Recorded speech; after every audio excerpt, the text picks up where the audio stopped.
One time, like this.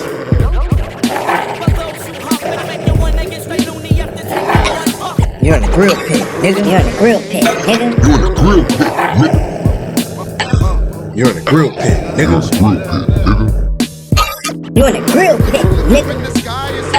You're in the grill pit, nigga. You're in the grill pit, nigga. You're in the grill pit, nigga. You're in the grill pit, nigga. Trees for breakfast. I took a pull from the blunt. 10-9-8-7-6-5-4. Ooh, baby, I like it raw.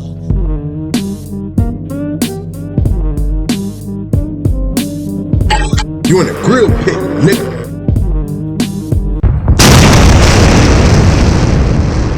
Before I started tripping, when I was getting that photo, you asked me what's happening, so we lost our train of thought. But that day, you back on. This is I got something to say. SAF Moe, your prison lawyer, my man. Be in the middle. And this is we just chilling, in the grill pit, GP. You know what I'm saying?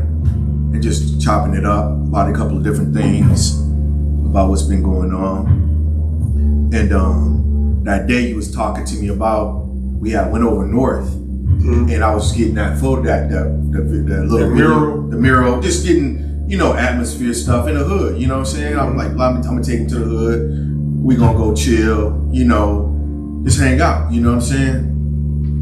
And I was trying, in my mind, I think what I was doing was going back to where they had me to show people where they place people when they get out of prison. Because you can't really go everywhere. You know what I'm saying? If you don't have roots here, you don't have a mom who's been staying in Anoka for 15 years to go back to, so you either go back to these halfway houses.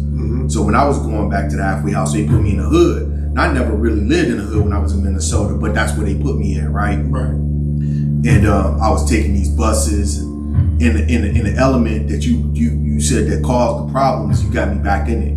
You know what I'm saying? I'm dealing with it on a regular basis, So I went over to that liquor store, by the gas station, by the Cub, and we filming. And I go up, we walk. This one cat asked me for a light. Now, I always keep my lighters with me, especially when I'm out, because I smoke sometimes. So he asked me for a light, and I gave him a light. And I keep a couple lighters with me, so I gave him a light. I got like torches, because I torch my cigars. And when we walked up, went up to by the bus stop. I think Fi had the camera. I did the mural, then Fi had the camera, and then we walked past them. He not shooting me now, but then he started shooting me by the bus stop and all this other stuff. When as we were shooting, the shorty came up out of the parking lot. He's walking up. I didn't see him. Fi saw him. I'm looking across the street. I see Minneapolis police across the street, parked over there. You know how they sort of park in that little area over there, that gas station? So he's sitting over there. And then Shorty walk up. He's like, "What y'all doing? Y'all taping me?" And I was like, "What?" I'm like, because I'm kind of confused. Like, first of all, the police right across the street, if you're doing something, either police know you're doing what you're doing. You know what I'm saying? So I'm like, it's broad daylight. It's not night outside. Right. So, that's what shook me. Like, when they started selling dope in front of the police. Right. You know what I'm saying? Right. And then I work with the police. That's what shook me. Like, I seen cars sitting in the, but I'm not in their business. I'm in my business. So I was like, no, I'm with a podcast, SAF Moe, I'm doing that. And he like, what? He like, what? I'm like, man, pull out your phone and subscribe to the website. And Fi put out his phone and was like, oh, you see, we doing this, doing that. I'm like, dude, studying about what?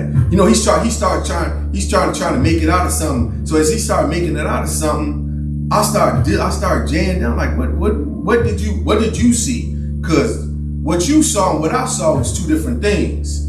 Because I saw that if I was a short, that's him. That's what I call him. If I was a shorty on the back on the block, somebody come in my hood. I'm from Chicago.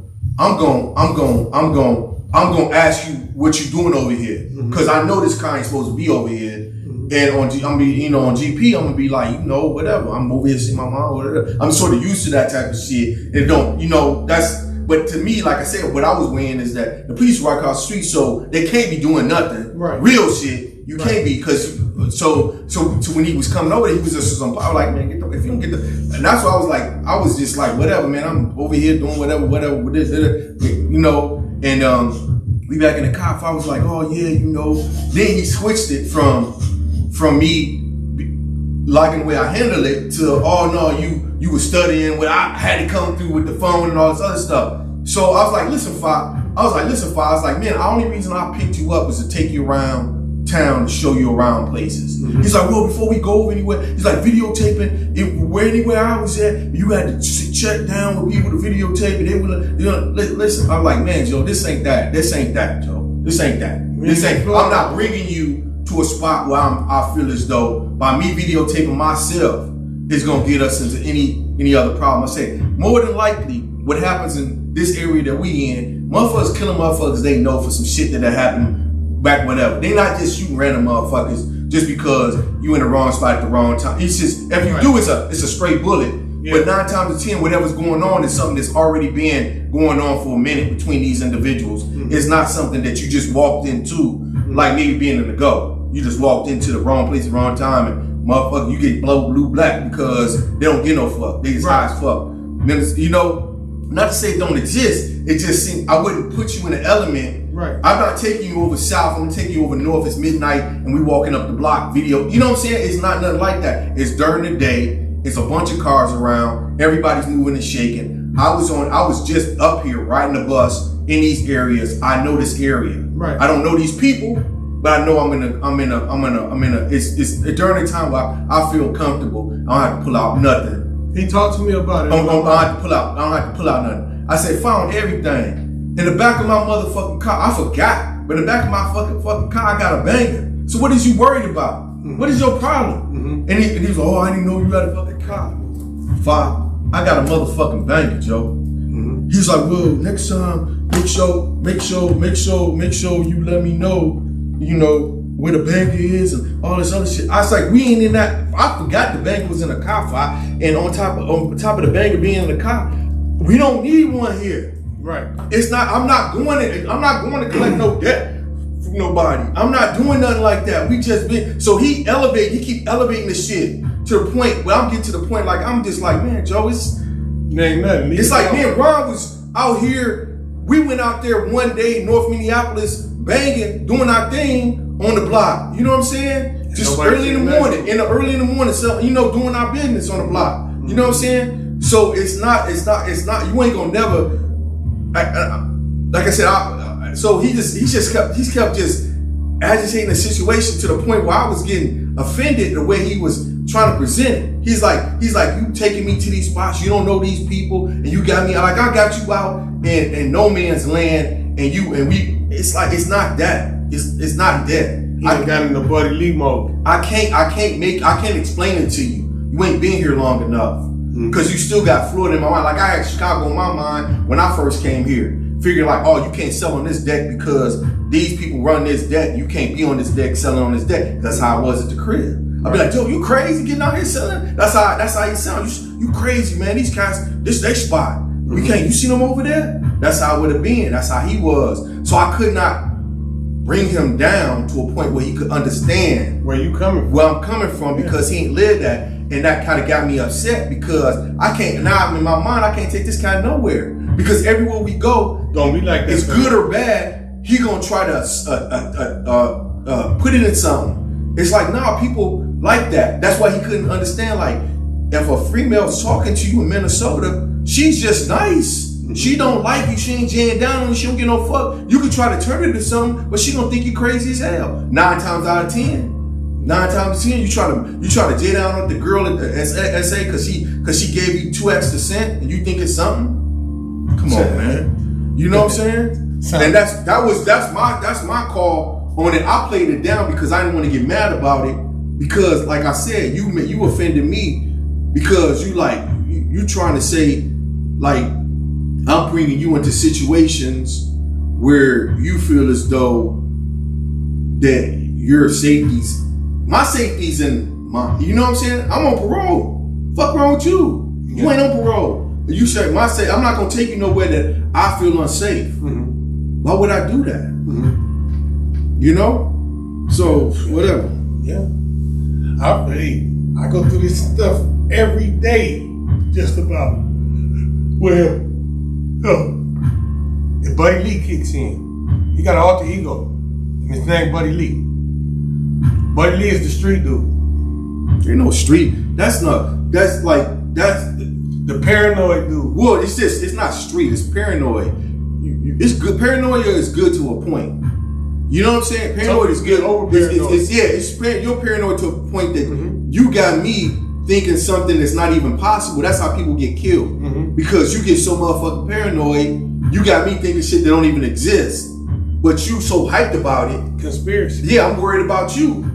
You know, because you don't flip the fuck out. How am I ever going to be able to trust your understanding of anything?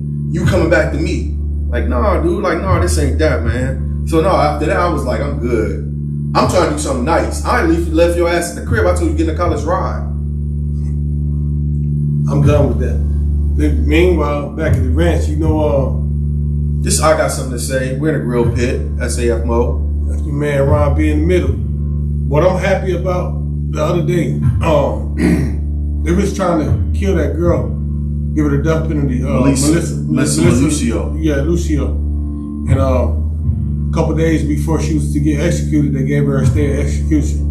I don't like that.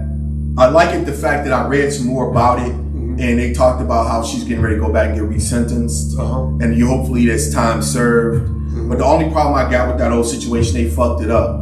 Instead of them admitting that they fucked it up, made a mistake, they gonna make her because the Texas don't want to pay her no money. Yeah, they still gonna leave that jacket on her. They gonna leave that jacket on her. She's gonna be grateful, and I would be grateful too, just to get out of prison. But they owe not only do they owe that lady apology, Melissa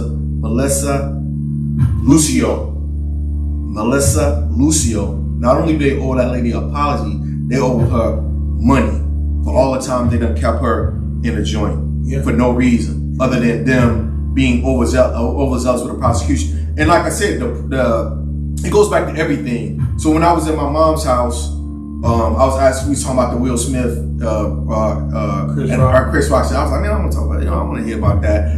And she brought up a good point. And I really don't want to talk about it, but she brought up a good point. The good point was, if there was two white motherfuckers, how it'd be different. You know what I'm saying? If it was two. If Will Smith smacked the white motherfucker, went up on that stage and smacked the white motherfucker, he'd have been in jail. Exactly. And that's what everybody's saying.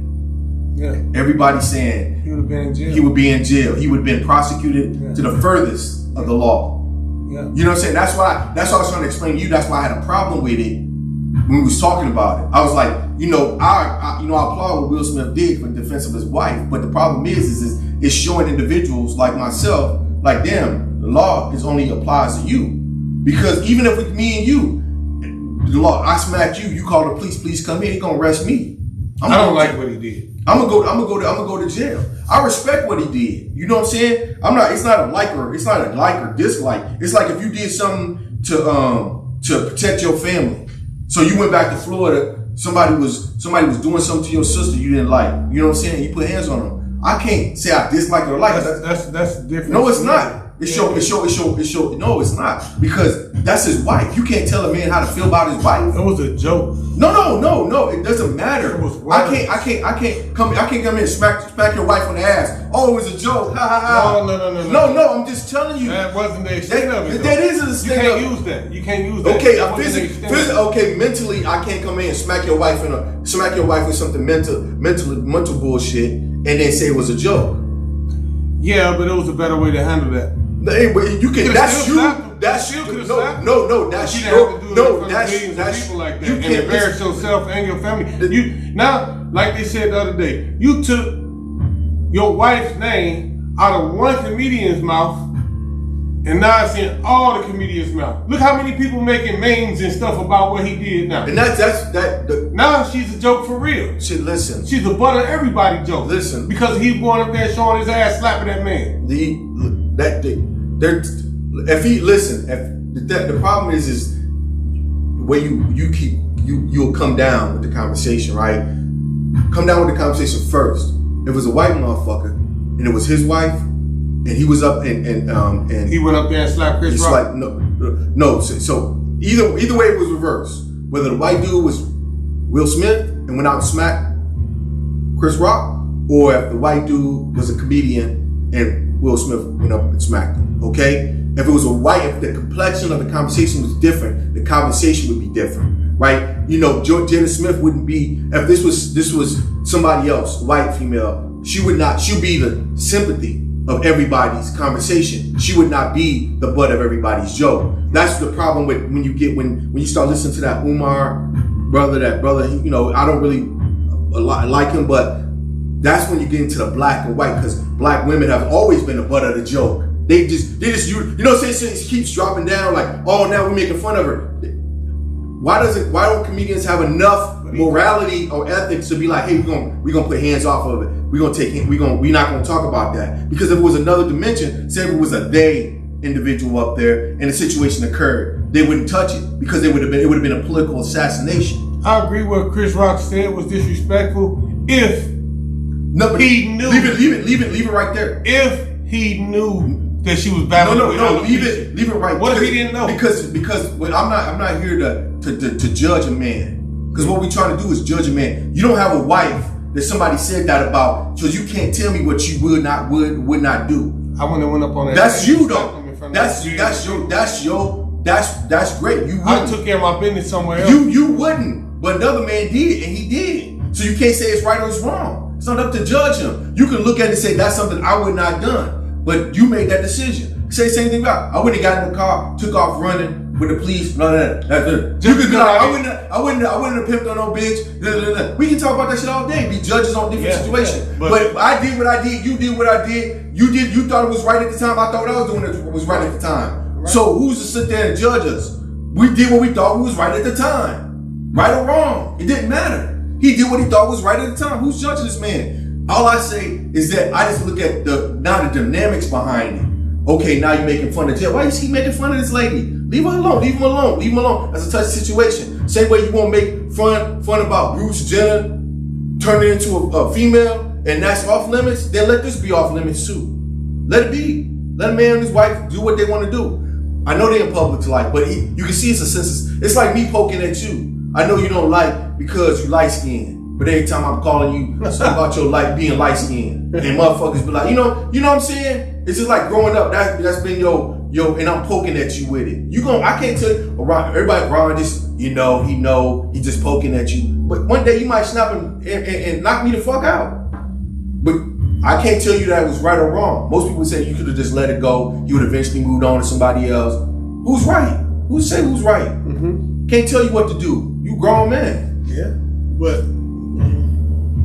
whatever. He shouldn't have did it. Yeah, that's cool. You get on your soapbox and be the judge.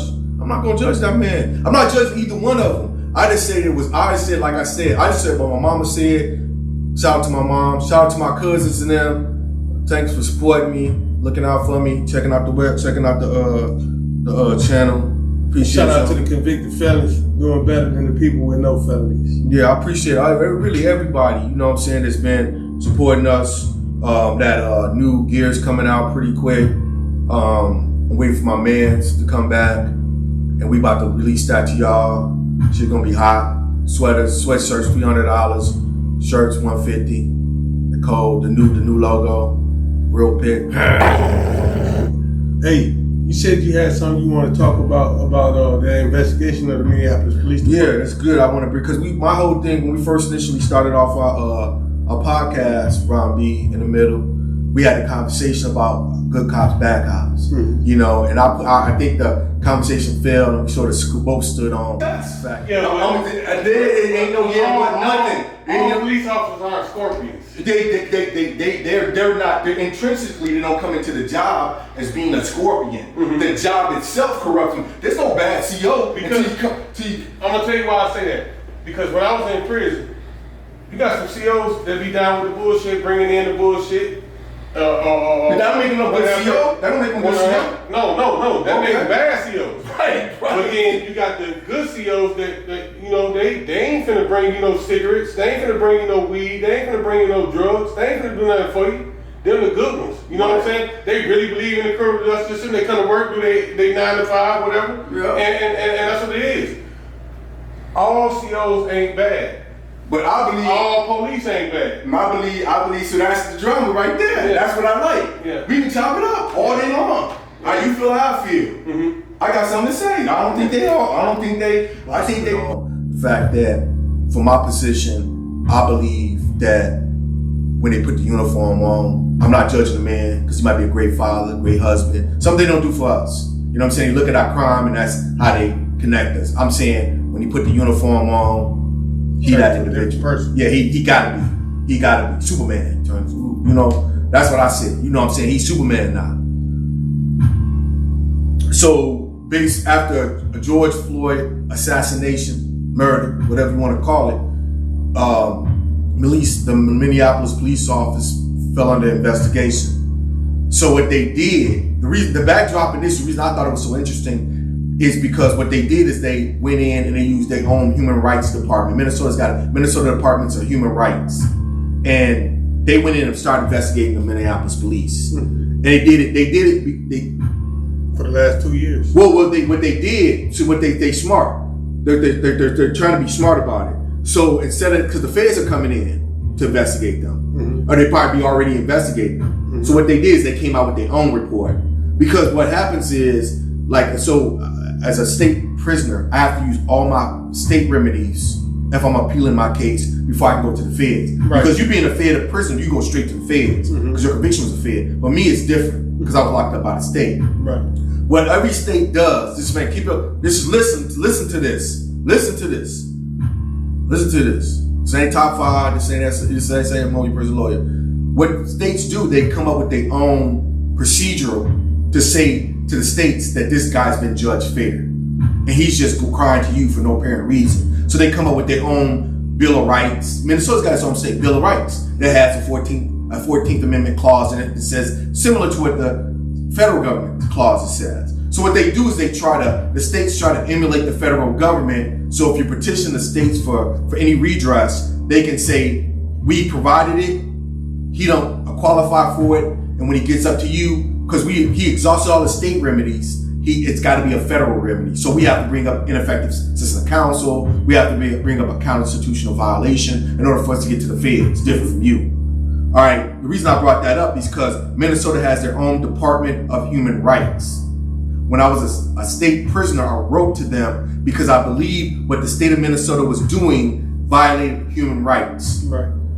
They wrote me back. You know what they told me? They only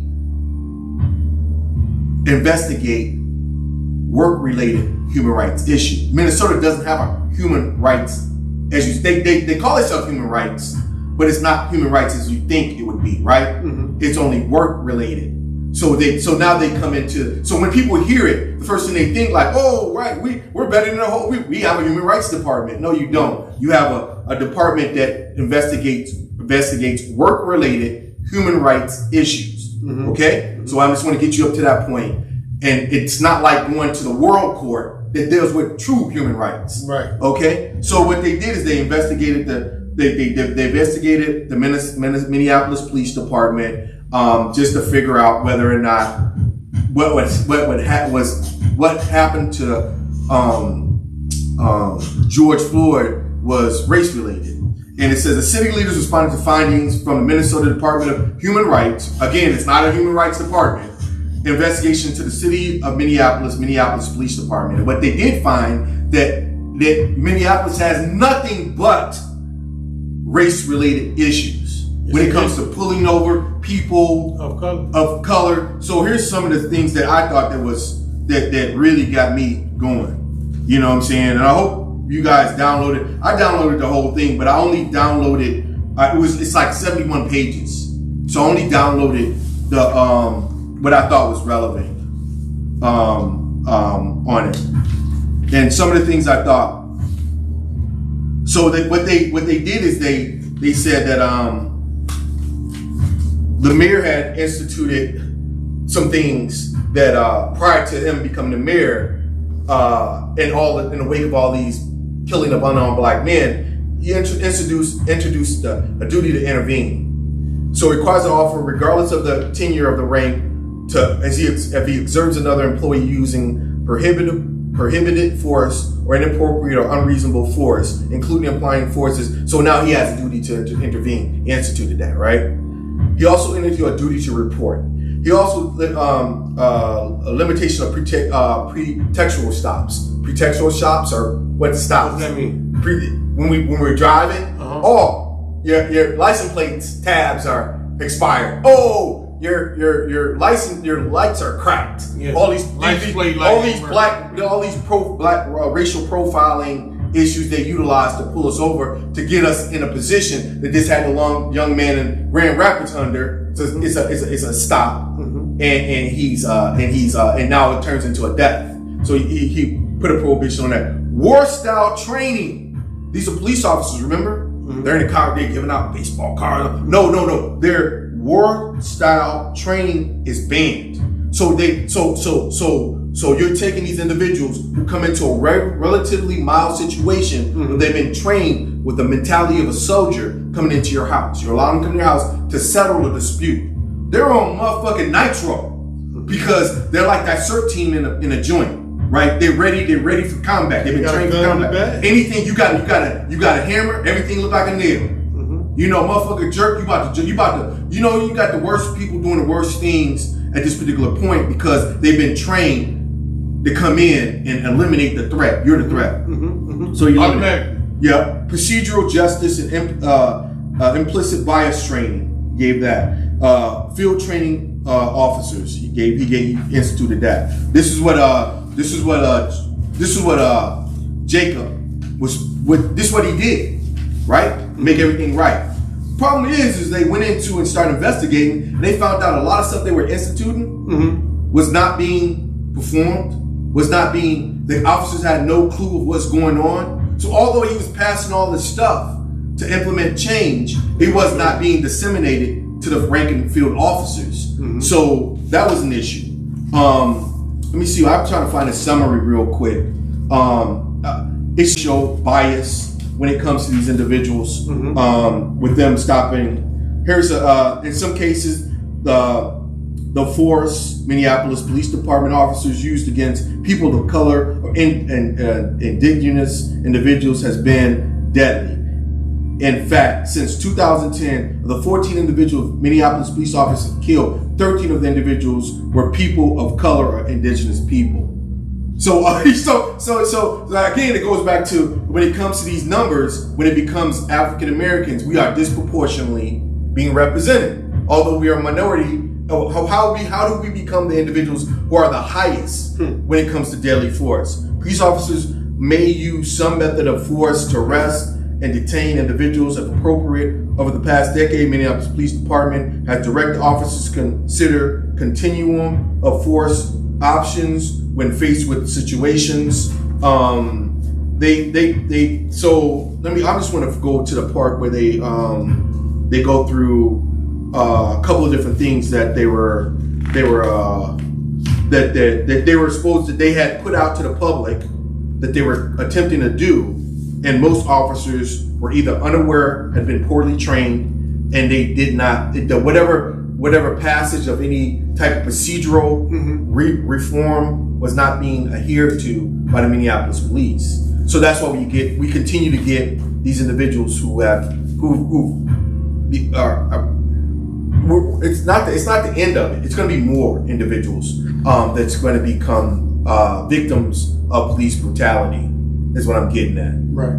So yeah, I took that look. I just suggest everybody go and read that.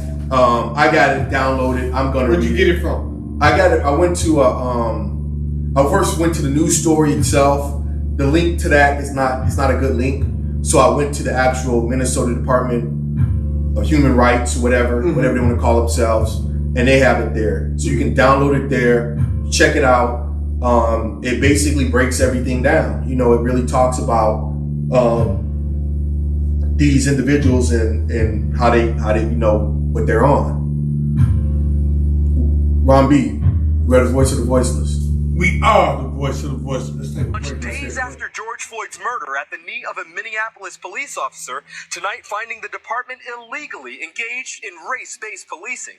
Former and current city and MPD leaders all acknowledged that there is a problem with MPD's organizational culture and that they knew that it was resulting in racial disparities. The Minnesota Department of Human Rights reviewed 700 hours of body camera video, conducted thousands of interviews, and observed training sessions. The report finding racial disparities in how officers interact with people of color. MPD officers are almost 2 times as likely to search Black community members. Officers using covert social media to falsely engage with organizations like the NAACP unrelated to criminal activity, and says they consistently use racist, misogynistic, and disrespectful language. I found the contents to be repugnant, at times horrific. The report blaming the discriminatory policing in part on deficient training and insufficient and ineffective accountability systems. Alleging despite new use of force policies announced after Floyd's murder, the department, quote, failed to implement and train on the updated policy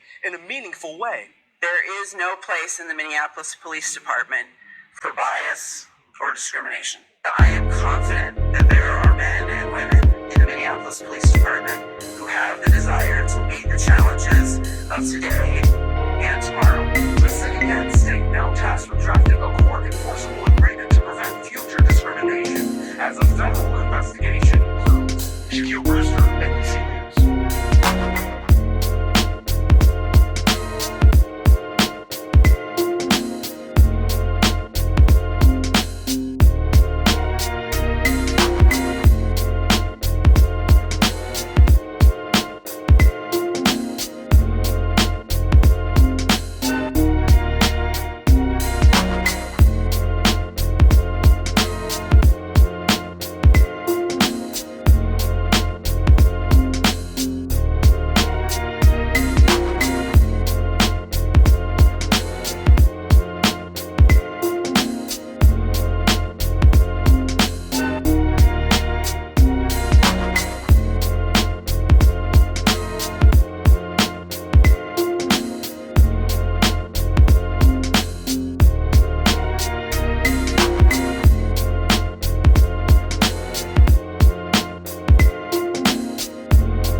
What's up, bro? Omar on the phone, SAF Moe. Okay.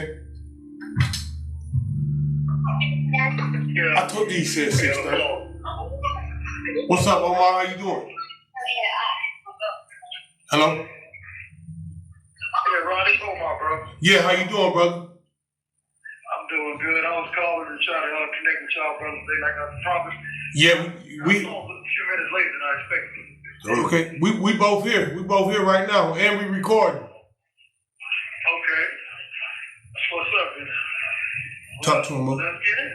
Yeah, go ahead. You got the flow. Yeah, okay. So, I mean, like, I will say, when we discussed this yesterday, my thing is I want to try to show the people and express to them what I believe is the biggest hindrance to rehabilitative reform in the criminal justice system. And to me, that is what I call administrative unprofessionalism. By that I mean that the people who are set forth to administer rehabilitative programming and house people in a constitutional way to help reform them and connect them with their families and all the things that we believe brings about reform, those people are not performing the conduct that fitted to professionals. They're not carrying the attitudes that are fit to professionals. They're not even exercising, in some cases, the ethics that are fit to professionals, and therefore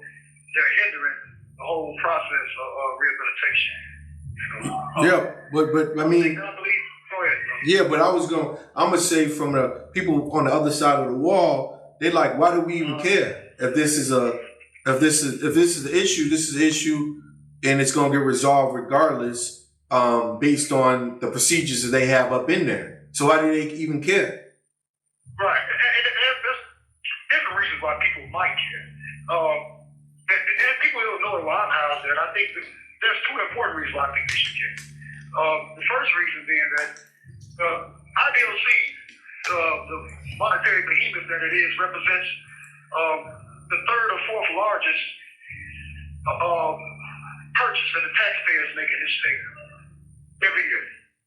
So their money is going up in astronomical amounts to produce something from the IDOC. And being a man of I give people the benefit of the doubt, so I'm assuming that the average citizen in Illinois expects a good product out of it. They expect what the Constitution requires, that people be reformed and restored to useful citizenship. So they're expecting people to come out of here reformed. But the facts are that 60% of the people who leave are coming back. Now we have to be careful to recognize that most of those people are not people that have served long-term sentences, but there's still people having a contact with the system, the IDOC, and they're going in and coming back out. Not reformed. So that's a continuous cost with no product that's worth the cost, if you ask my opinion. So that's one reason why I should care, because you're not getting your money's worth. You're paying for corrections, protection, and safety, and you're really getting neither, because the people who are going and coming back and forth, those are the ones who run up the crime rate. So and they're not being reformed in it, and that has the connection with unprofessionalism that we'll touch on later. The other reason I believe is just a moral one, an ethical one. Why should you care that there's buildings all over the state of Illinois, and mostly in central and southern Illinois, housing human beings, warehousing human beings, and unprofessional conduct is causing these human beings to be dehumanized or treated like animals rather than humans in a lot of cases. I mean, it's actually a cultural norm. So I think a person that has an ounce of morality and compassion would care. So those are the two reasons I think. For financial reasons, because I like to appeal to people's business sense and the business-minded country they live in, and also for moral reasons. I think the latter is the most important. What about this? Is because I don't know how much time you spend in law library, or if that's even a possibility for you guys. But the fact of the matter is I looked into that. I felt as though they were utilizing the 13th and the 14th Amendment because it says that part of the 14th Amendment says except those who've been convicted of a felony by their peers. Slavery is abolished, except, so they're utilizing that exception clause to treat you like property. You know what I'm saying? So they pretty much can do whatever they want to do to you. I gather that, but one thing I do appreciate about being in the state of Illinois, and I've lived part of my life in Florida, so I claim being in Florida and Illinois. What part of Florida? I'm from Gainesville, Florida. Gainesville. But yeah, shout out to the Gators. Shout out to the Gators. Illinois' Constitution provides protections for its citizens beyond those that are generally provided to the citizens of the United States by the U.S. Constitution. And Article 1, Section 9 of Illinois, Section 11 of the Illinois Constitution says that when you penalize people, this side of the punishment, which will leave them in prison, that you have to have the objective of restoring that offender to useful citizenship. So that's a constitutional requirement that's placed on the state and the citizens of the state to, when penalizing somebody, to have the objective of restoring them to useful citizenship. So you're obligated to rehabilitate this person constitutionally. So that would remove anything about what the U.S. Constitution may mean us to be. And I might take another position from the Illinois Constitution, Article 1, Section 20, where it talks about individual dignity. To promote individual dignity, communications that portray criminality, depravity, or lack of virtue in, or incite violence, hatred, abuse, hostility towards a person or group of persons by reasons of reference to their religion, racial, ethnic, national, or regional affiliation are condemned. So our Constitution requires individual dignity. So the idea that we could be deemed property because of being duly convicted of a crime, is contrary to, I believe, the U.S. Constitution and the Illinois Constitution. I think people that use the U.S. Constitution like that misread it. So I think that's a matter of how a person chooses to interpret the U.S. Constitution. Okay, so then, let that be a muted point at this particular juncture. Then my next thing would be, if you looked into penology over the last, say, 50 years, they went from a rehabilitative pedagogy to a retribution that turns into strictly punishment. So it's not a secret that they moved all the rehabilitative programming out of prisons in order to just strictly punish individuals. That's all they do now, and that's all they want to do. So they really don't care at this particular juncture whether or not you're receiving although you're coming back into society, makes sense. But their whole purpose of it now is to punish you. So what do you have to say with that? Is that being brought out to you? Well, that's all of that is absolutely true. And that's one of the saddest chapters in the whole the history of the incarceral state is, especially Illinois, because Illinois was founded on the idea of reformation and rehabilitation. You used to have reformatories and not prisons. Right. We call them correctional centers now, but Illinois was and it was the leader in that. Along with the rest of the country, Illinois stepped away from programming and things like that. And like you said, in the last 50 years. So, but another thing that I'd like to point out, and why I'm focusing on this Illinois part, because the whole nation can talk about prison reform, but Illinois is on a direct mission right now to reform its prisons. And what does reform look like, though? What does reform look like to you? Not to them, but what does reform look like to you? Because I think that's what a problem is. People have two different viewpoints of what reform looks like. Tell me what reform looks like to you. Reform to me looks like a place where, first of all, you begin with the right kind of staff. That's why I want to talk about unprofessionalism, because the most important decision you make when you build a prison is who you staff that prison with, because they're going to determine what kind of product comes out, what kind of person comes out of it. Because whatever agenda that staff member has, or whatever ambition or goal they have, it's going to be reflected on what goes in and comes out of that prison, or especially what comes out of it. So it looks like staff in the prison with people who have the ambition to do what the IDOC mission statement says. They said it's to serve justice and increase public safety, by promoting positive change in individuals and custody behavior, operate successful reentry programs, and reducing victimization. So if that's your goal, you have to staff these facilities with people that can do that. And also, that might include people being more social workers than correctional officers. Maybe we need to get away from the idea of having officers and have social workers doing the job, because the officer is not really doing anything amazing besides really walking with a line or two, maybe turning the key and opening the door, and watching, observing people, but they're being required to do the work of social workers in a lot of these prisons, and a lot of these prisons, I should slow down a second, but, and the reason why I say that is because you have, in this prison, for example, Hill Correctional Center, 60% of the population is receiving some kind of mental health treatment, and 40% of them are deemed seriously mentally ill. So you are dealing with a population that is a plurality of it, and in some cases, the majority of it is having mental health issues. Say that again. Just say it again. Say it slow. So this is our brother calling us from the IDOC, giving us the lowdown to what's going on. Omar Ashanti is calling us and letting us know why he feels as though the system of corrections needs a lot of reform. He's calling us directly from the joint.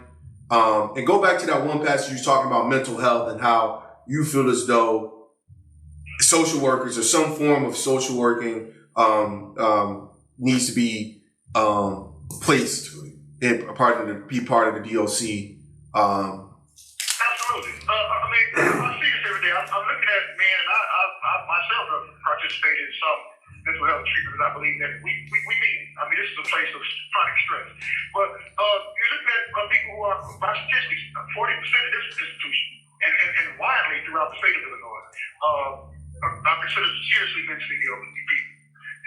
And so they're having contact with officers, and many of whom have no training in dealing with people who have mental health issues at all.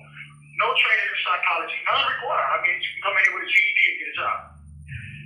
And so these people come in, most of them from areas that don't really recognize the population that are housed here necessarily as their own people, because they put these prisons in places that are way out, away from people of color who populate them. And so you come in and you see this person who's having mental health issues that come from a host of traumas in his life. Things you probably have not even experienced in your life. You come here with your GED, for example, and you're being required to deal with this person on a day-to-day basis.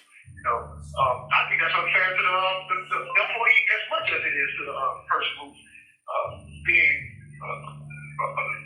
incarcerated. They will have somebody who's not qualified to deal with the issues that they have. We have to remember people who have been housed in prison are not the best of society's citizens. We are talking about people, though they are humans and though we are deserving of human dignity, we are people that bring a whole host of issues with us, and a lot of them are criminals. And dealing with those things, mental health issues, stuff like that, is one way to reform a person who comes in like this with a criminal mind. If you're not capable of doing that, then I say you're not reaching the standard of professionalism that's necessary to reach the goal of promoting public safety in Illinois or rehabilitating anyone. We need staff members that can do this. Do they have any inner like when I was in the joint, they had like lifer programs where the lifers and individuals would come together and try to change the culture. So they got like a ladder program where you come together and you try to come up with lifer programs to help with situations. They have any sounding boards for you guys other than the grievance process to get them to let them know what's going on? No, they don't. I'm down to like a few seconds in that, but they don't have any programs like that. And the grievance process, I want to call back later and touch on that. And what time do you think you'll call back? Just say that. What time do you think you'll call back? Probably about 40 minutes, 30 minutes. I got you in 30 minutes. Okay. All right, now. Later. Yeah, so that was Ashanti. We still taping. Yeah. We still taping. I was just making sure I was still taping. That was a brother Ashanti calling from IDOC. He's locked up. He's doing 60 years, de-facto life sentence. Brother got a de-facto life sentence, 60 years he's doing. So he's got an X felony. I remember them telling me about that when I was in Illinois. If you get an X felony means you're pretty much done. It's a wrap. You gotta do the whole 60. No, well, you got X felonies is like the highest felony you can get usually involves not coming home. Mm-hmm. You know, you don't come home with exes. You know what I'm saying? Mm-hmm. So that's what he got. He's talking to us about, I mean, what do you think about what he was saying? You know what I'm saying? I think he onto something when he says that they need to put more social workers in there besides officers, because the officers, they already got the officers doing social worker work sometimes. You know what I'm saying? And then some of the officers come there being vindictive, thinking that the judge, the jury, and the executioner to keep punishing you. You know, some of them coming there just to do their 8 hours and go home. Yeah. You know what I'm saying? But social workers tend to have a more caring type of position. Well, yeah. Especially if they're not overloaded. Right. Well, that's a problem that I see. Mm-hmm. I just see personally when he bring it up. First of all, the position I take is like, who really cares? Nobody give no fuck about you. You're behind bars. And right now that system's working. The system has one position: to incapacitate you and keep you from going back onto the streets to do what you just did. That's all they care about.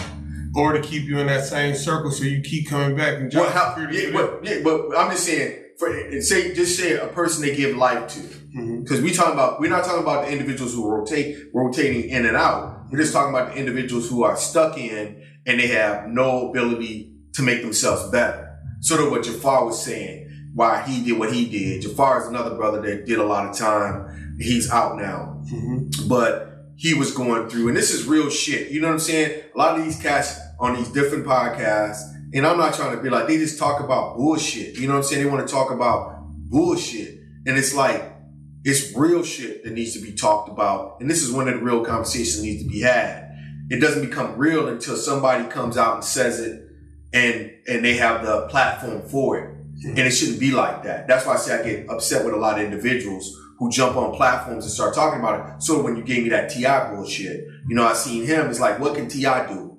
He's not a leader. He's not a leader. He's not an activist. He has a platform, but he should have gave somebody else the mic and just been behind them, because he can only educate himself, but he's so far behind, and what he thinks is right is based on, it might be based on somewhat of his upbringing, but once you become so entrenched in this capitalist system, it's kind of hard for you to decide what's right and what's wrong, because the only thing you really care about is what's in your pockets and what's in your bank account and all this other stuff. And you don't want to jeopardize that. I understand that holistically.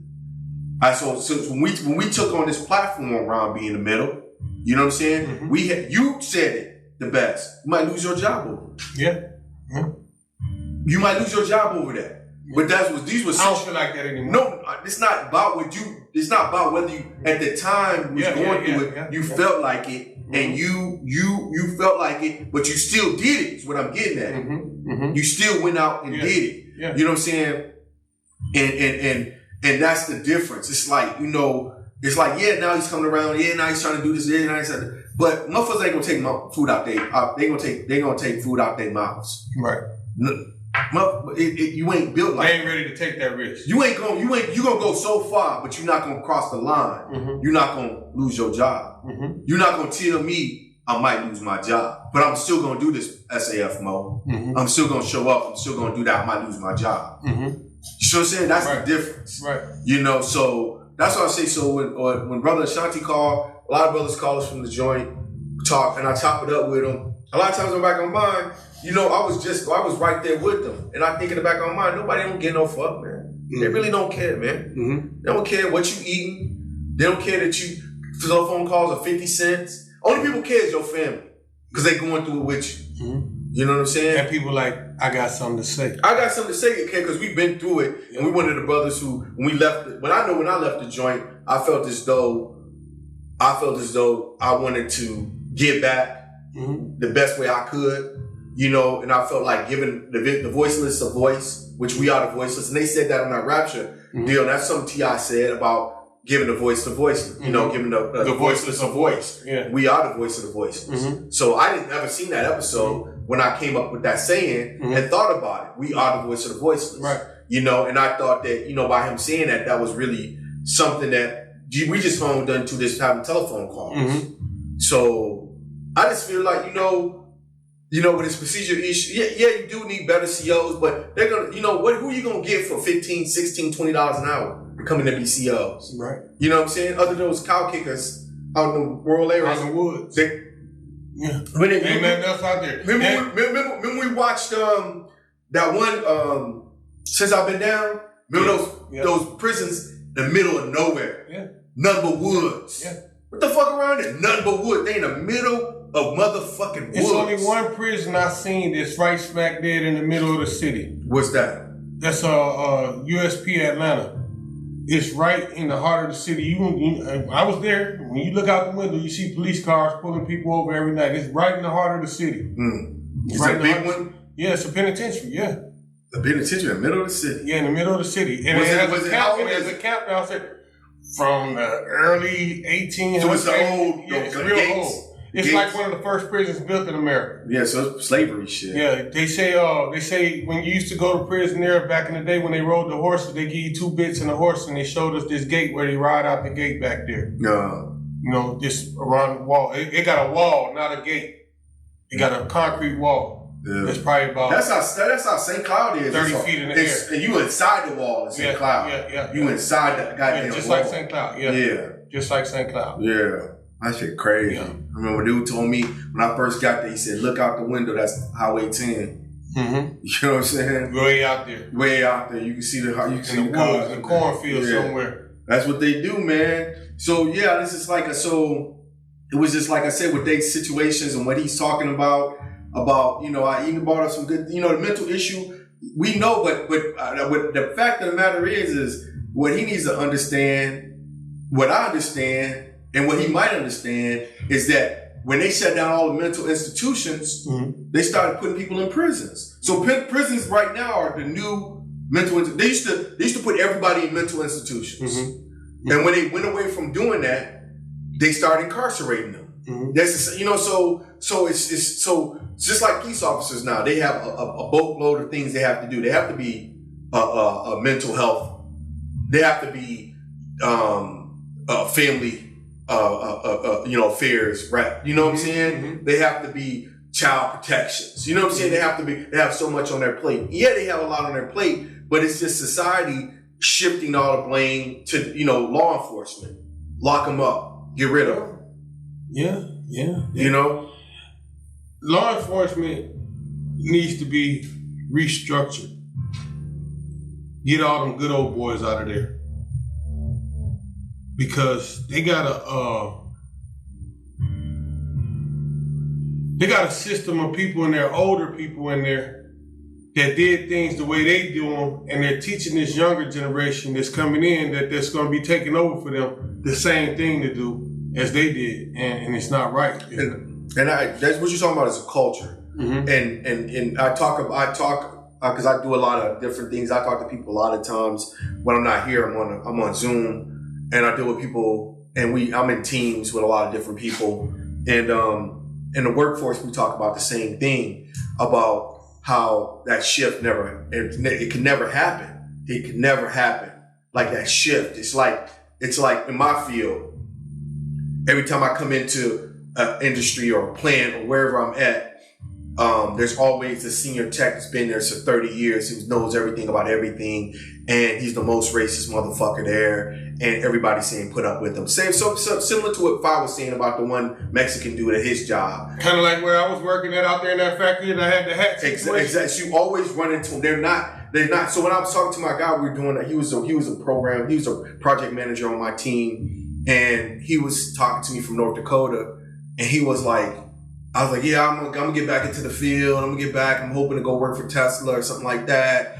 And I'm doing this and that. And I'm like, yeah, I'm thinking Tesla have a better culture because I've been on these floors. And always had to deal with this dude that was a racist bastard. I had to tell him about himself, you know what I'm saying, or just flex on him, you know what I'm saying. And I really don't want to shit on them because in their mind they're nice people. In their mind, you know what I'm saying? I'm not calling them a Negro or colored, I'm calling them black. You know what I'm saying? So they made their adjustments. But I always ran into them. And I was telling them, I was like, yeah, I'm thinking about maybe I'll go work for Tesla or maybe go work for one of these newer companies because I won't run into the same culture that I find on these plant floors because they've been around for so long. He's like, man, it's the same culture with Tesla. It's like, I talk to guys who work for Tesla. It's like, don't worry about it. When you get back on the floor, so it's just like, so that what I'm just saying about going to the police force, it's like you can't get rid of them because they let them come in. They have all that historical knowledge. You can't get rid of them because the female you see sitting up there that's doing the little conversation that they're trying to make the police chief or whoever the fuck she's supposed to be. You know what I'm talking about? The interim Minneapolis police chief. So she don't know shit about shit. It's some vet controlling her. There's some people controlling her. Probably brought her up. Fuck that. Remember when you was in the joint and you see that new CO come in and you did enough time to see that CO go from just being rank and file, sergeant, lieutenant, then now they're up in there somewhere. Maybe now they might be warden. Maybe now maybe. So a lot of times when they come in, they affiliate themselves with different people in a block. And they also make compacts with individuals they work with. And usually it's those dudes who cannot go up any further. So you make deals with the sergeant that's been there for 30 years. You make good with the lieutenant that's been there for so much time. And that's how you move up. Because you have the education base, but you're learning from them. And as you move up, that's your base. So now I know you, Ron, since you came in, Ron Beanham, I know you since you came in the first year you were in. Now you're in your 15th year. And now I'm the warden. I know you. You helped me on the block when I was coming in the first couple of days, and now it's a situation where you come to me saying, Sergeant, whatsoever, Who am I siding? I'm siding with my people. I'm not siding with you. Although I know you, and that's what happens is, as her being the interim, she's going to side with her people. They've already told her what to say. They already gave her a narrative. She knows what to say to keep those police officers on her side. Like Akima told her that day in the press conference. Keep the police officers on her side. Yeah. And that's the culture. I ain't signed up for this. Yeah, it's the culture. It's a culture. What she's trying to say is like, you keep talking reform, you put a white female, the worst person you could put up on a podium, you think everything changes. They put a black dude up there, supposedly. They had a black dude, whoever he was, as a police chief. They just did it. So they put a white female up there thinking everything's going to be smooth. It might be smooth, but they already vetted her. She's already went through the ranks. She's already gonna not say keep her mouth shut. She's already know that. They already know she's gonna keep her mouth shut no matter what goes on. They already know that she understands the blue wall. They already know she understands blue flu. They already know that, and she better not vote against it. Right. That's why she's in the front right now. Yeah. Or we're gonna ruin her. We're gonna ruin her. Yeah. She better not bite the hand that's feeding us. You learned that on the street. So that's what they come. So when you say like, oh, we need to reform this culture, we need to make it better, we need to do this, we need to do that. It need to be torn down and rebuilt. Yeah, it's a system. When you start talking like that, I'm not a reformist, but I'll come in a conversation with you and tell you, okay, yeah, I'm agree with you. It needs to be torn down, but you also need a multi-racial. It's like these old houses I see down in Florida. They got houses down there with 10 roofs on them still. They made out of wood and they sitting on blocks. They got to be torn down. You just got to tear the whole house down and build another one right there. Build another house right there. Yeah. You know, you're right about that. They got termites in it. They got anything. The foundations shifting. Yeah. Need to set that foundation again. Yeah. Get the foundation nice, level, and even. Now nobody got and then start building on that. You got a solid house. And with that, Ron B, we are the voice of the voices, the only voice. We'll be right back. And as there's a gun emerging in your direction, you're forced to make a split-second decision about when it's a threat. Chief Huffman, hold on. Chief Huffman, no, do not. Okay, I'm not a threat. I don't have a gun. Okay, don't treat me like I'm a threat. This is what I would call the anatomy of a cover-up. This is unacceptable. I'm sorry, it is. When I agreed to work with you on the work group, we talked about the importance of transparency and accountability. And here, what we are seeing is business as usual. And you know this, Amelia. You know this, Jacob. I don't know how you guys slept that night. I couldn't sleep at night. Tears from a mother's perspective, thinking about what happened. I saw the picture of Amir. He looks like a boy. My son is 17 years old. He has slept on his friends' couches for sleepovers. So we cannot sit here and whitewash this and pretend that it's okay. You knew that I was not going to stand for police violence and a push for accountability, yet you asked me to be a part of the work group, and I knew what I thought I was signed up for. This isn't what I signed up for. I understand if you're not comfortable having me continue to co-chair, that's your prerogative. I signed up to help bring recommendations because we're tired of being killed. We're tired of the cover-ups. We're tired of the excuses. And to hide behind the St. Paul Police Department, the deadliest police force in the state of Minnesota, is unacceptable. You all had no business agreeing to carry out a warrant, and now you're claiming that's part of their investigation. You don't know. Well, why the hell did you all sign up to do this in the first place? There was a homicide that happened at 1-something in the morning on Hennepin Avenue. Someone was killed, and then the person drove away in a black SUV. They're still at large in Minneapolis, potentially a threat to residents. But you all go do something for St. Paul Police, and now you're trying to hide behind that decision. It's not acceptable. We are ready for change. When the people voted to re-elect you, Jacob, they not only showed that they wanted to see a new leader, right? Not saying you're not the person who got reelected, you got reelected. But what they were expecting is a new beginning. That's why they gave you more power and authority. So that is what we want to see as the residents of Minneapolis. We don't want to see cover-ups. We don't want to see whitewashing. People are asking very simple questions that have still not been answered. Amelia, you're saying you want to be the chief? Then act like it. Demonstrate integrity. Don't cover up for what those cops did. If they knew that the kid had a gun as he started waking up, say, drop your weapon. They didn't do that. One cop opened fire and took the life of a child who was trying to go back into his blanket. Any mom can see what happened there. So I can't tolerate the whitewashing. I'm sorry, y'all. We can't do this. I know you have your narrative. I know you have your script. And no, you guys didn't personally go shoot somebody. But you do have the opportunity to make it right. To talk about the fact that you changed the no-knock warrant policy. Where's the evidence of that? That wasn't present on what happened to Amir Locke. So if I'm going to be the co-chair of this group, I'm expecting strong leadership, I'm expecting integrity, and I'm expecting accountability. Yes. You guys aren't going to waste my goddamn time. And I don't care if you guys have your security trying to stop me.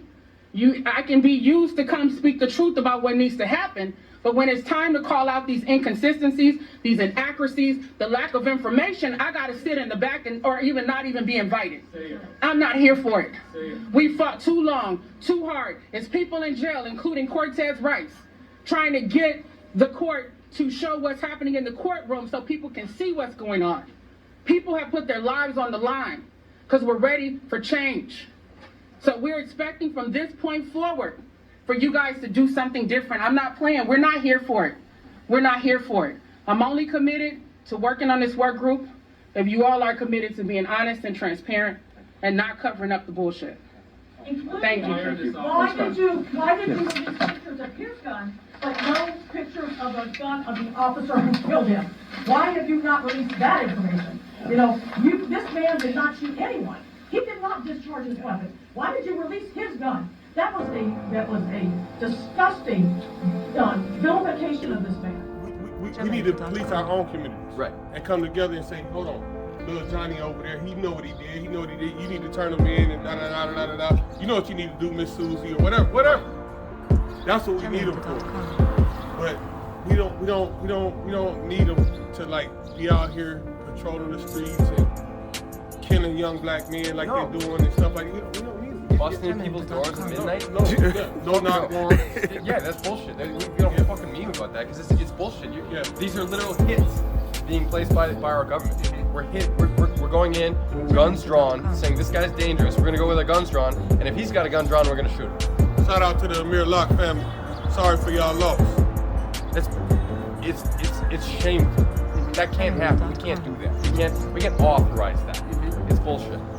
I think they need to ban no-knock warrants completely. Frey, fucking mayor of Minneapolis, he was running for mayor. He was saying he's going to get rid of these. That's what he campaigned on. He campaigned on that. We're going to get rid of this. It's bad. And he's the one signing the And it happened on his watch. And he did it on his watch. Joker. He fucking did it. That falls on him. Yeah. Fuck the police. that were involved, that's too bad, but they're following orders. They're doing their job. Right. They're following orders. They got to protect themselves. But phrase the guy that said, are they really doing their job? They're doing what they're told to do. They're doing what they're told. However, are they doing their job? They're doing the wrong job. Right. They need better direction. So it can't fall solely on the people that are pulling the trigger. It should fall on the people saying, hey, go knock on that fucking door. The administration needs to be held accountable. They need to climb the ladder and lock that person up. Lock that guy up. Yep. He should have stepped down the minute that happened. He From should have New Jersey comes out here and pretends he knows his thing. Fuck he doesn't. Fuck that guy. All right, now. Thank you guys for y'all input. I mean, this is another side of the conversation. What we talking about is accountability. Nobody seems to have any, but we get all the accountability, right? It's important. Who's signing that paperwork? Who's enforcing? Who's making those calls? Yeah, I feel you. I got something to say. SAF Moe signing off.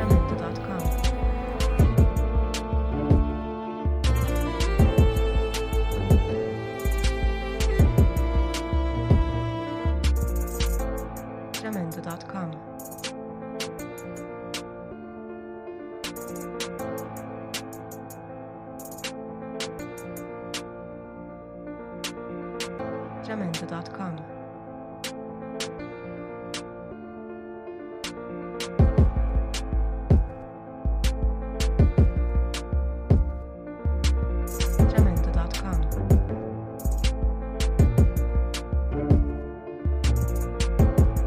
So this shit, real quick, come try to put it. It's not so much an intro, just because we never really talked about what we was talking about. This is current affairs, conversation piece. Well, we're back. It's SAF Moe, prison lawyer. You're in the real pit. You're in the grill pit, nigga. Man, I'll be in the middle. So how's the week been so far, Ron? Tired, man. I've been working every day. I work 7 days a week. Nah? Yeah, 7 days a week. Hard work, no play. I don't know how you do that shit. Got to right now. Gotta stay busy, man. Stay busy, you stay out of trouble. Yeah, so we had a conversation before, and we was talking about I was talking about it. I looked at it from what DJ Phoenix calling it now is network equity. But we used to call it back in the joint or back on the streets called street creds. You know what that is. Everybody know what street creds is, right? You got street cred. You got like credit, regular credit. Those black motherfuckers ain't had credit, so your word was your credit. So if I knew you, we worried about it, gave you money, fuck with you based on your word. That's all you had. Scarface, he got my word. I ball, what the fuck he said. My balls are my word. Dumbass shit. But so what we ran into is we was talking about, individuals. I don't fuck with a lot of motherfuckers. You know that. I don't really fuck with. But you seem to be the motherfucker. You fuck with motherfuckers and shit like that. I'm out here. And a lot of times you try to help a motherfucker. It's not a bad thing, but it could be. It has been. It's what I'm saying. We just don't kill a cat. You know what I'm saying? You know what I'm saying? I ain't saying no man. So I'm just saying. So we had a big argument about using your street credit. Yeah. And I feel as though. So this tell the gist of the story. I'm gonna give y'all the gist of what he's trying to tell y'all. Recently, in the last few months, I had a friend of mine that I grew up move here. I should have left him out there in South St. Paul with Granddaddy, but I decided to bring him to the inner city and let him play a little bit. And I got him a job. How many times? I got him a job, he quit. I got him another job at the same place again, he quit. Granddaddy got him a job, he quit. The third time, I get him another job. After you say you Quit, wasn't gonna get him, after you say you wasn't gonna get him a job. I'm done this time, though. Yeah, you said I'm not gonna get him a job. I tap out. I'm not gonna get a job. But just go ahead. You just but every time you spoke up for him. Yeah, I use my street cred. And a lot of times that was the reason they gave him the job. Right. I'm gonna say because they know him from the hole in the wall. Right. You know what I'm saying? And it came back to bite me every time. It bite me every time. So I'm done. So I'm telling y'all this to say you can only help. Then this guy's like family to me. We're not blood relatives, but he's like family. He's just like me and Mo. Me and Mo, we ain't blood relatives, but we family. We family. We tight. Mm-hmm. We tight like 4 fat girls in the telephone booth. Now that's tight. Tell me how tight that is. Mm-hmm. But family is usually the first people to F you over, fuck you over.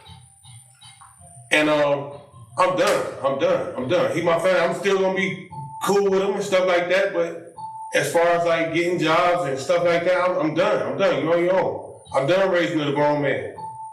Yeah, but I was saying I was looking at it from this point because some other shit happened afterward. The whole time I'm not in it or out because whatever you decide to use your equity for is on you. Like you got $5,000, you try to jack it off, it's on you. Mm-hmm. You try to save it's on you. Mm-hmm. Can't tell you how to use your money. Right. You know what I'm saying? If you say this man, you fuck with him like that, that's on you. That's cool. But my deal was so. You take his situation and you take every other situation around you. Same situation that happened at the spot that one day where it was an altercation. You jump in, try to remove the individual from the altercation, and then you go back to the altercation, and then the owner of the establishment calls you up. Oh, yeah. And so we had a whole long, I got another long conversation about that. I got another relative. I was at one of my friend's establishment a few nights ago, and I was there by myself. I went to a funeral, and then after I got done with the funeral, I went back to my friend's establishment to see if I needed to work anymore and help him out and stuff like that. And I helped him out as much as I could, and then I was hungry, and I ordered me some food, and I'm sitting there drinking a beer and eating my food, and lo and behold, one of my other brothers come in. Me and him, we sit down, we have a few shots of Hennessy, and we're having a good time. Next thing I know, this white guy and this black guy walks in. They're right around the bar from us, and my brother goes over and talks to the white guy, and all of a sudden, they start arguing. I get up, I go over there and I break it up. Cause I know my brother, he got a real bad temper. He goes 0 to 100 real quick and he'll fight. So I get him out of there. But as we're walking out, the black guy that was with the white guy looking at my brother, and I already knew what was gonna happen. My brother looks at him and said, what you looking at? You want some of this? You want some of this? And he said, the black dude said, you got the right one. I break it up again. Me and the owner, we get him out of there. We get him out of the parking lot. My car's parked in the parking lot. His truck is parked in the parking lot. I get him inside his truck. He jumps out. I get him inside his truck. He jumps out. I get him inside his truck. He jumps out. 7 times this happened. I have nothing to do with this, but we call each other brothers. That's it. I get him away from there finally. We leave. We come back to my crib. And I talk to him and I tell him how he's wrong for what he did, for how he acting up, cutting up in public like that. He said, yeah, you right. I said, now take me back to get my car because I need my car. I got to go to work in the morning. I go back out and get my car. We both drive out the parking lot, 2 separate vehicles. I'm thinking he's going home. I come home. 10, 15 minutes later, my buzzer rings. I answer the door. It's him. He comes upstairs. He said, man, I was going back up there to go in there and knock dude out, man, because he shouldn't be talking to me like that. But I was going to go inside there and get him. But he was in the parking lot when I got there. I knocked his ass the fuck out and I drove off and I came here. Now, my friend that owns the establishment calls me the next day. And he says, Ron, your brother can't come back up here. He's not welcome here. If he comes back on the property, the police will be called and he will go into jail. I said, okay, I'll let him know that. He said, Ron, you kind of guilty by association. I said, guilty by association? I said, don't you do that. I said, first of all, I was there by myself. minding my business. I didn't know, we didn't plan on coming up there together. He came up there on his own. I came up there on my own. I was there first, and an altercation happened. While I was there, I decided to jump in and break it up. I didn't jump in and join it. I'm not guilty of nothing. I'm not associated with that. Yes, he calls me his brother. We call each other brothers. We are brothers. However, I'm not responsible, Wes. If me and you go somewhere and you get into a fight with somebody and I break you up, you saying I'm responsible too? I'm not responsible for that. I'm not guilty by association, nothing. Every man it won't hold up in a court of law. Every man is responsible for his own actions. So with that being said, my friend's young lady is also mad at me and will not talk to me and tell me I acted I ass. I showed my ass, and I had nothing to do with it. I didn't do nothing but break it up. And I feel in that conversation, the whole conversation, you called me on the phone, I'm listening to you conversate about that. And I'm drawing correlations between, because another incident happened at your apartment complex where the police was going to be called and all that other stuff. Not to go any further than that, but I'm just saying. Yeah. So now you got all these incidents where individuals, three individuals, back to back. Yep. Where people that you know, that you co-sign for, use your street cred with. Yeah. I could have got evicted for the other. I'm just saying. So these are these individuals who are not. I'm saying that they don't really know you to be. They just know the individuals around you. Know that that individual around you. So they come talk to you because you are the responsible adult. I'm the connecting dot. Exactly. But I played Ron B in the middle in all those situations. But I'm just telling you. I didn't play Ron the thug. I didn't play Ron the old Ron that used to carry pistols and stuff like that. I didn't play none of that. That used to fight all the time when he go over. I didn't play none of that. I played Ron B in the middle. I was the peacemaker in all these situations. Right. But I'm still getting a bad label. And so, with that being said, I'm done helping people. And with that said, I said my situation has always been, it's like, I feel it's like you're responsible for that individual, and y'all go into our comment box and let us know how y'all feel about the situation. So I'm be responsible for all these individuals. I feel like this. I feel like personally, like no, he didn't cause that altercation with his brother at the spot or nothing like that. But if I own that spot and they tell me, oh, Ron was in here and his brother was in here and they tore up your bar, I'm gonna be like, I know you're not responsible for it, but you're the only person I can blame. So I'm gonna blame you. Yeah. And I'm blaming you. I'm gonna say something else about that too. I'm gonna say something else about that too, because how can you say I'm guilty by association, but the direct day after it happened, I'm at your establishment working? If you really thought I had something to do with that, you wouldn't be having me at your establishment working. Yeah. You understand what I'm saying? Yeah, I understand what you're saying. If I was really guilty by association, I wouldn't have been there working the next day. I just feel like, because I also work there too. Like I say, I personally feel like they just needed somebody to blame, and you're an easy target. I believe that's bullshit. Yeah, I believe that's true. Bullshit. I believe that's the truth, and I believe that's how motherfuckers get down in the real world. Yeah. They look for people to blame. You know, it wasn't my fault. Yeah, because the motherfucker be like, oh, you always be taking up for him. Look what he did.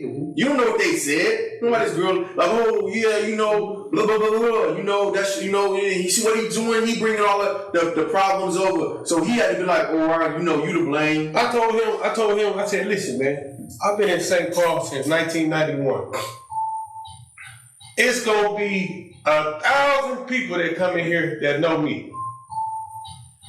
They look up to me. I look up to them. They call me their brother.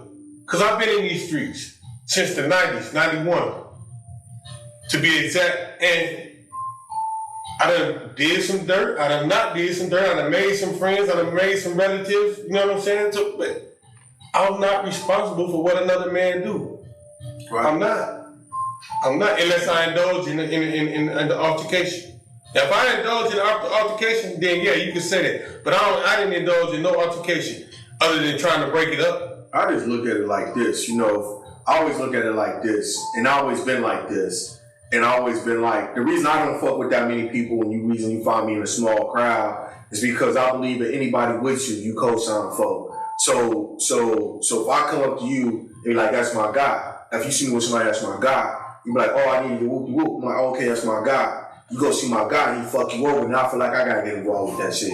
Because that's my guy. That guy just gave it to you. Right. And he fuck you over. So you gotta think I'm either in with it, I did something to you, I set you up, or I'm with you. Because there's only two ways there. It's only that's the street perspective. Get on one side. Get on one side, because you gonna ask me that. But listen, that's a totally different situation. That's the street perspective of some street shit. My incident was no street shit. This was some business shit. I'm in an establishment. I'm at McDonald's eating. Yeah, I know that. You know what I'm saying? I know that. I'm at McDonald's eating and drinking my milkshake. Yeah. And then I see you come in. You know me. You see we sit down and we drink and we eat together, and then you go over there and get in the house. Remember that shit that jumped off with me with Buddy, and he's stealing my work? Yeah. Nate, yeah. I don't drop him down. And I remember with that situation, we just got together. You already knew what time it is. I already knew what time it was. But I knew you knew, buddy. Right.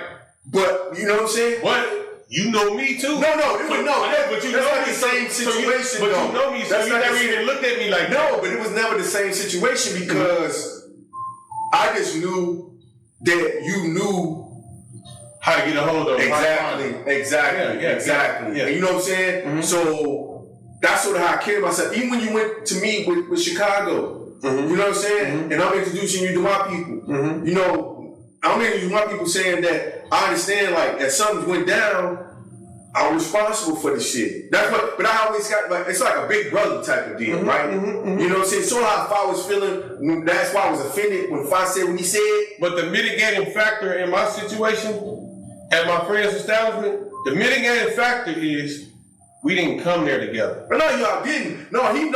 He using a long reach to put y'all together. Yeah. Other than, you know, I had been there for probably an hour and a half. Hours. Like I said, to me, I just feel like I said, when it comes down to it, because I'm in the streets, I felt like, yeah, you got some responsibility for it. If Buddy start cracking up the bar, then, you know, it's like, yeah, that's your guy. You know, you're gonna have to press charges against him. Cause you have to be a witness against him. Cause you seen what he was doing. That's what your cameras is for. You know, I'm just telling you. Now you dealing with some street shit and some business shit sort of put together. The reason I said that's why I disassociate myself with Yeah. Because I can't sign them checks. Yeah, I can't. My buddy Warren told me. Your camera's gonna take care of it. My buddy Warren told me that a long time ago when I was coming up in the streets, when I was a youngster. You raising me in the streets. God bless the dead. Oh man, love to my man. This was my God, man. My brother. I wasn't even cool when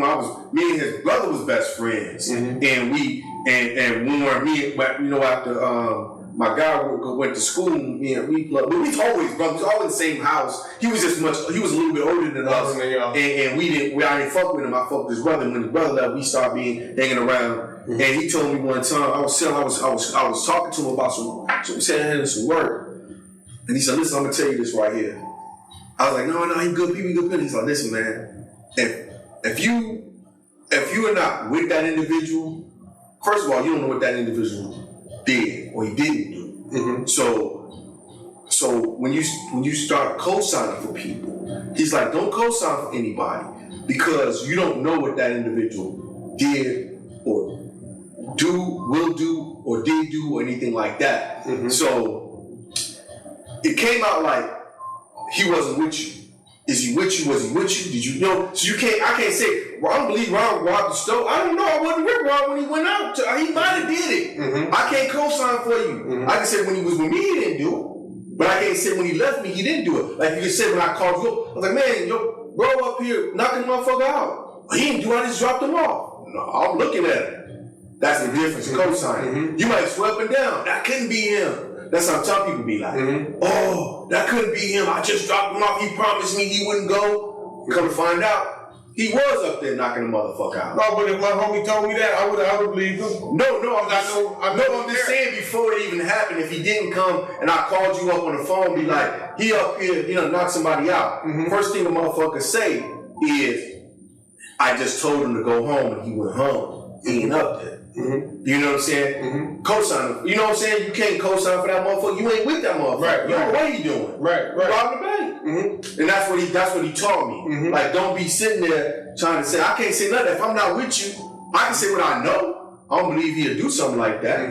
That don't mean you didn't do it. Shit, I don't know what the fuck happened. I gotta hear from you. Right. Mo, this what happened. Oh, damn, Joe. For real? Oh, shit, I didn't think you was gonna do that. Okay. You gotta go deal with it. Right. You know? Yeah. So, yeah, I just learned that from him. So, yeah, you're right. You're right, though. You 100% right. No, I learned that from him. That's long time ago. Perspective. No, I learned that from that's how I carry myself. No. Yeah. I understand it. Yes. That's how I carry myself too when I'm doing street shit. But when I'm living a legitimate life and I ain't bothering nobody, I go into an establishment and sit down. I sit down and eat. But this is one time. This is one time I'm not gonna be one of the SAF Moe, prison lawyer. You know what I'm saying? SAF Moe. You know what that stands for? Hey. I'm telling you, I agree with you. I think he stretched to try to agree with you because it's broad, probably in his ear. Yeah, saying some shit about you. Yeah, you don't know. I'm not in a household with them. Yeah, but you can see when she came with that attitude, like something ain't right. Something ain't right. I don't know what the fuck happened, but it ain't what we just got off the phone and talking about. Something ain't right. Y'all said something else behind a closed door about the situation. Because you got an attitude. And that's what I'm thinking. And that's what I called him. It bothered me all day. I called him the next day or the same day while I was at work at my day job. And I said, hey man, you my friend, right? You love me, right? He was like, yeah. I was like, well, how come you letting your girl stay mad at me and you were there the whole time? You know I didn't have nothing to do with that. He said, Ron, you kind of guilty by association because the dude saying he's your brother. I said, he is my brother, but that don't make me responsible for what he did. He came up there by himself. I just happened to be there. You understand what I'm saying? I feel you. I don't make decisions for him. He made his own decisions. He made his decision to get into it with people and fight with them. That's his own decision. All I did, I made the decision to help break it up. I said, had I not been there, it probably would have been worse. Somebody would have went to jail. And I'm going to tell you what Minnesota tell you. You get in the car with a motherfucker who robs a bank, you're guilty. That's him right there. All right, we got a brother calling us back live. We ready? Omar, we ready? Yeah. Well, I was asking a question about whether they have any programs like life programs that teach you with prisoners who are allowed activities. Generally, I would say no. There's no program like in the IDOC right now. There's a general lack of programs, period. But there are some promising signs. That's one thing I want to point out to us. I'm talking about unprofessionalism being pervasive in the IDOC. I don't think that every step of it is. There are some hopeful signs in the IDOC right now. I like a lot of I love the director of the IDOC, Ron Johnson. I think he's having a good posture right now for the things that he. What's his name? What'd you say his name was? Ron Johnson. He's the director of the Illinois Department of Corrections. And he's a progressive-minded person, you know, and I like a lot of things that he's presenting. What does progressive look like? I mean, what is he talking about? What is his planks of that he's trying to get y'all support? Yeah, what does his platform look like? What got you excited or enthused about his conversation? Right. Well, what I see in him is, first of all, he comes with the idea that we care about humanity, you know, and he's aggressive with it. But through the whole summer, when the Black Lives Matter movement was going on, and with all the heat that Black Lives Matter and their support was taking, he stood up in IDOC and a statewide program to all the institutions, asking anybody who wants to volunteer to make posters and signs and stuff like that. He wants to make one, you know, to support the cause of social justice. You know, and I'm like, whoa, that was a bold move. Yeah, it was. And to do it, to say, you know, but a lot of people participate. You see Black history posters everywhere with Black Lives Matter being sent around the IDOC for different art departments. And some of them being posted online, even on IDOC Facebook page. So, for me, he came up with things like a other job. I've been called an offender for 24 years since I've been incarcerated. Just last year, or maybe a year and a half ago, the director put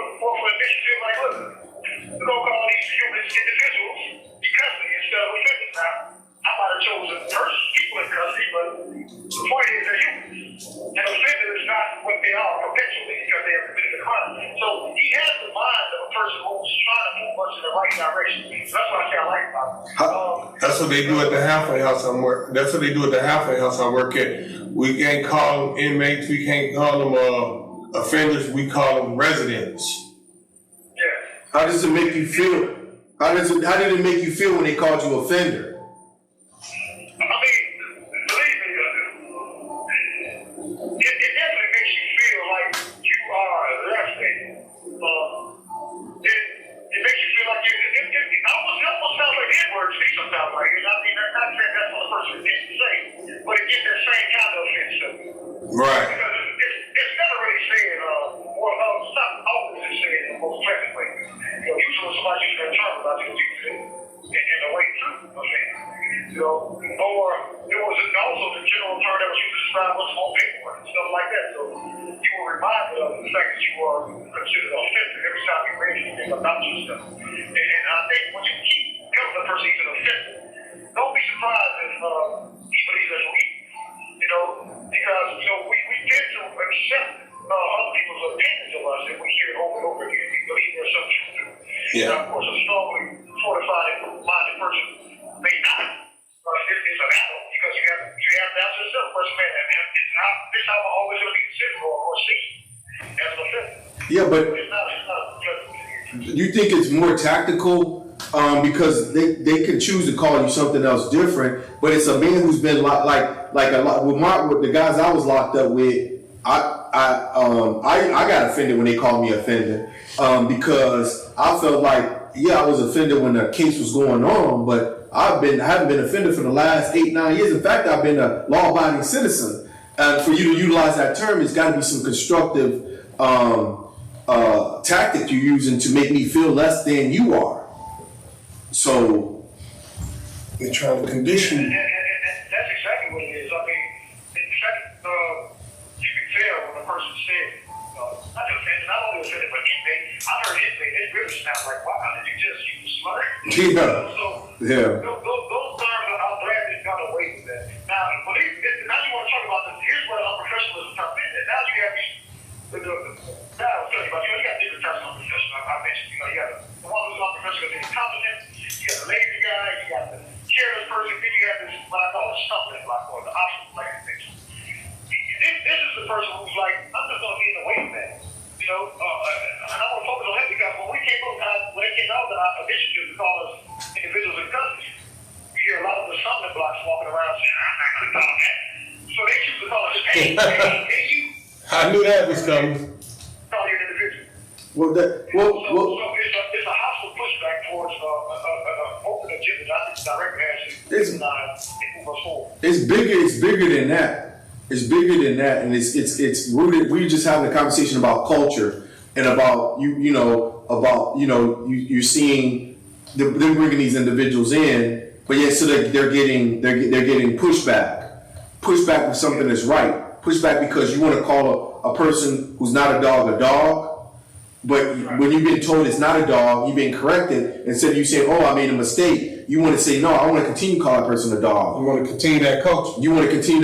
And you get pushback. You get people saying, "Well, he's trying to treat them better than he's trying to treat us." I mean, it's just all this division we basically what this situation is like. You're bringing an individual in that's progressive, fighting against all these individuals who aren't progressive. And it becomes this battle when it shouldn't be a battle. You got to clean the whole slate. You got to burn it because all he's going to get is pushback from individuals that's been in there for the longest who wants to continue that culture and continue doing what they've been doing. Old boys.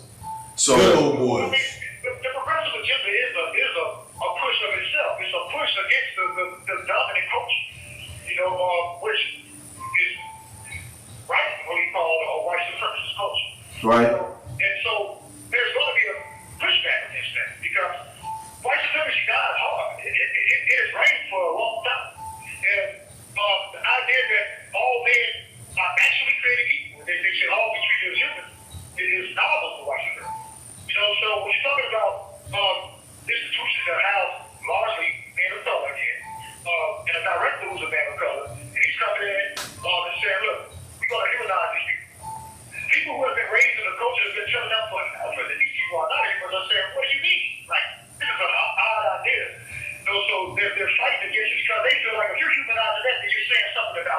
Right. Like, are you saying, what are you saying? I've been a bad guy. Well, you know, they feel like fingers are pointing at it, but the reality is, if you just pause for a moment and think about the ways that you treat these people that you work around at the house under your care, is it the way that you would want to be treated? Is it the way you want your family to be treated? Is it the way you talk to them? Is it the way you want somebody to talk to you?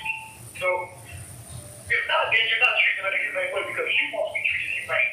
Right. You know, so I think there's going to be that pushback, but that's what is unified voice for. That's the reason why I think you brothers for having this platform of the podcast. I got something to say because it gives a voice to the progressive movement, to the agenda of social justice reform. Where did this create a real criminal justice system instead of just a criminal legal system? Where did this Ron Jeffries come from? Was he rank and file? Where did he come from? From my understanding, and I haven't done a lot of research on his background, but word is that he came from Ohio Department of Corrections. That would make sense because Ohio is reform minded. Okay. That's what I understand. I'm not sure about that, but that's what the word is. Yeah. Okay. So that's another thing. You know, that's another reason why he has no problem bucking the culture. You know, because it's usually when you find them rank and file, they don't really deviate too far from the tree.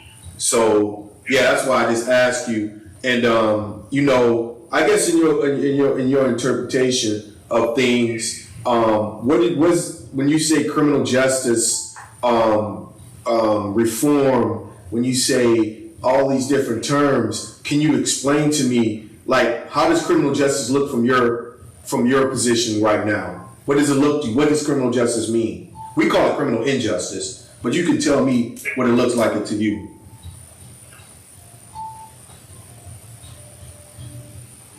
Well, I mean, from my point of view, and I do call it the criminal legal system, not because there's really a third of justice involved in it, but the ideal is criminal justice. And to me, that looks like you're lined up with what I think is a promising provision of the Illinois Constitution. You provide justice because there has to be some kind of punishment for a crime. But you're doing it in order to restore a person. It's about correcting the person. So it looks like programs that are fit to restore people. A good example of what criminal justice reform can look like in Illinois is the institutions money, the reentry. I mean, there's so much reform-minded stuff going on in institutions which is so responsible. But there will be programs to prepare people for re-entry. There will be programs to prepare people for survival while they're in there. You're talking about for the young men that come in at a very young age, to make programs to make mature men out of them. Right. Give them life skills. Right. It looks like that. And the sentencing reform is also part of this reform. I think that there's many harsh sentences to hand out. Disproportionate. Knocking people up well beyond the time that they are a threat to society. Right. I understand there wasn't punishment, but criminal justice reform will say, okay, we're not all about punishment and just lock them up and throw away the key. Despite what the offense may be, if a person has demonstrated through rehabilitative efforts and throughout time and his record as an incarceration that he is no longer a threat to society, that he has received his sentence. You know, I think there's a time that those constitutional requirements need to be restored. Right. Right. Well, you know, a lot of Eurocentric countries, no matter what the crime is, you only get 25 years, no matter what the crime is. And their prisons, and prior to this whole punishment situation, prisons they had carpet in them. They were nice. They were nice places. They weren't nice places to be, but they weren't this stripped down cement cell, stainless steel toilet deal that we're looking at now. So my whole deal has been when they thought about mass incarceration and who they were going to incarcerate, then in turn they start removing everything that would bring you back into society because the people that were about to incarcerate, right? So so when we talk about it or we even look at it, just to me everything just looks different because of the makeup of who they're incarcerating. Well, yeah, there's no doubt that when Norway in prisons, or they don't even call prisons, they call centers. But when they put people in their centers and the counselors, and instead of correctional officers are handling these people and helping them. Right. And largely, they're much more self-sufficient in their institutions to incarcerate people out than we are. And rehabilitation. They see their own people. And rehabilitation works because they never. The U.S.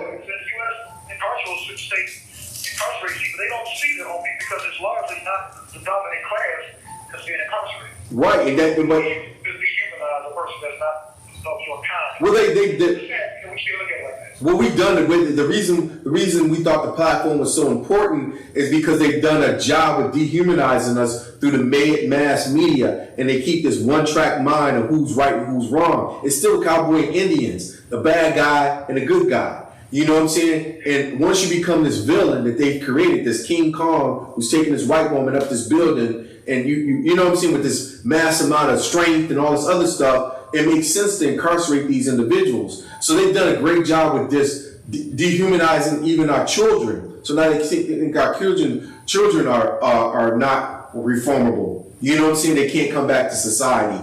So I blame a lot of it on the mass media, things that people do now, or people this populist culture that people believe in that's causing the problem, because they still use this binary logic that black is bad and white is good. That's true. And that's this why. Go ahead, I'm listening. So I would say, and that's one of the reasons why I appreciate Jeffrey so much. To go back, is he the perfect person for this? I haven't made that kind of critique of yet, but he is making bold moves. Right. He's implementing implicit bias programs and stuff like that in institutions. So That's good. Where are you at now? I'm in Hill Correctional Center. Where's that at? I'm in Hill Correctional Center in Hillsborough, Illinois. Well, how far is that from Chicago? It's about 2.5 hours from Chicago. Are you getting visits? Do I appreciate visits right now are kind of messed up because, you know, they have COVID protocols going on. Still? Yeah, they still got the plexiglass on the table and stuff like that, so I kind of been avoiding. Yeah, I can't believe COVID's basically been. It's not, you know, yeah, but so but when before COVID, was your family members coming out to see you? Well, because my family's largely in Florida, my immediate family, I had visits mostly from friends instead of family. Okay. I keep forgetting that you're a resident from Florida. Yeah, it's just so I'm just seeing what's going on, and then Richie Rich told us that because you guys are situated as lifers, there's no programming for you whatsoever. Yeah, that is true. It's very little. Now I got this guy tapping on the phone trying to get me to know my time's up. Oh, your time's up? Yeah. Hey, give a shout out. Who do you want to shout out, bro? Before you get off. Well, we got a certain period of time within the season. Stuff for it. Okay. All right, now. Sorry to hear that, bro. Call me anytime. I definitely will, bro. Thank you, brothers, again for the time and the platform to get your voice out. Yes, Thank you. Love. Yeah, that was just the last conversation. What I want to do just before we get off is I was going to point out one thing with that Minnesota human rights investigation. One thing that I want to point. They say in this is that when it comes to like basic stops, obstruction, they call them obstruction. So anything you do that a cop tells you to stop do is obstruction, right? He comes in and he tells you sit down, you get up, you're obstructing his job. Yeah. He tells you to shut up, get back in the car. Anything. Turn the camera off. They say in those types of stops, blacks, people of color, have the highest level of being maced. So you can just take a normal disorderly conduct violation. They said, well, disorderly conduct is recorded as the primary offense. Again, I got something to say, family. You're in a grill pit, SAF Moe. Just want to say this. When disorderly conduct is the recorded primary offense, I mean the only thing you did is a cop told you to get your ass back in that car. You can't do that. You can't record Stop recording. He just told you. He just gave you instructions. Now you're disorderly. You're obstructing justice. It's obstruction. It's this disorderly and obstruction is kind of like the same thing. They sort of fill up this game, or whatever you're doing that he doesn't like. You can say you're disorderly or you're whatever, obstructing his job. Minnesota Police Department data demonstrates that Minnesota Police Department officers use chemical irritants 51.4 of the cases involving black individuals, compared to 39.3 of individual cases involving white individuals. So here we go. In situations, they're situations they come into contact, cop rolls up, or you're having a little domestic, or just some minor, where he's coming and he's involved. You brought him into the situation, and it's obstruction, where he comes to your house, and you say, your husband comes home, he doesn't want to deal with the cop. He said, hey, sir, I want you to give me your name and information. Hey, no, it's my husband, he's come home. No, I want him, you're obstructing. You know what I'm saying? This situation starts escalating. You're more than likely to be maced. Chemical irritant, that's mace, than a white person. Right. Now, hold on a minute.